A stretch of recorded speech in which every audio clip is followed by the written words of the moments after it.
নমস্কাৰ।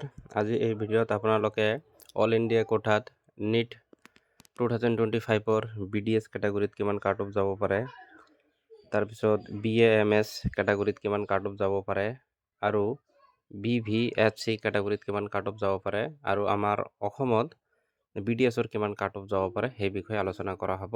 আৰু নিট 2025ৰ যিটো MBBSৰ কাট অফ কিমান যাব পাৰে এইটো ভিডিঅ' আগতে বনোৱা হৈছে, তো ডিছক্ৰিপশ্যন বক্সত মই লিংকটো দি দিম, আপোনালোকে তাত গৈ চাব পাৰিব। তো এইটো হ'ল all India quota NEET 2025 BDS cut off. General কেটাগৰীৰ কাৰণে 470ৰ পৰা 475 যাব পাৰে। EWSৰ হ'লে 467ৰ পৰা 471 যাব পাৰে।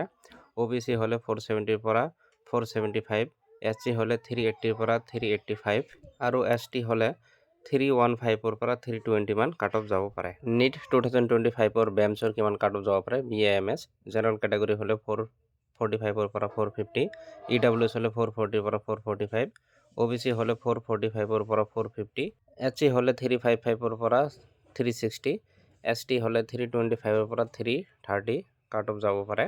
নিট 2025 BVHCৰ কাট অফ কিমান যাব পাৰে, জেনেৰেল কেটাগৰী হ'লে 465ৰ পৰা 470, EWS হ'লে 455ৰ পৰা 460, OBC হ'লে 465ৰ পৰা 470, SC হ'লে 375ৰ পৰা 380 আৰু ST হ'লে 355ৰ পৰা 360 কাট অফ যাব পাৰে। এতিয়া অসমত BDSৰ কিমান কাট অফ যাব পাৰে 2025ত সেই বিষয়ে আলোচনা কৰা হ'ব। তো আপোনালোকে চেনেলটোত নতুন হ'লে চেনেলটো ছাবস্ক্ৰাইব কৰি ল'ব।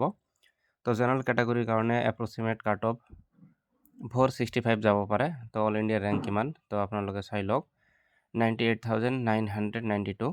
তো ঠিক তেনেকৈ EWS হ'লে 460 কাট অফ যাব পাৰে, OBC হ'লে 390, SC হ'লে 345, ST প্লেন হ'লে 340 আৰু ST হিল হ'লে 290। ইমান মাৰ্ক পালে আপোনালোকে BDS অসমত পোৱাৰ চান্স আছে। ধন্যবাদ।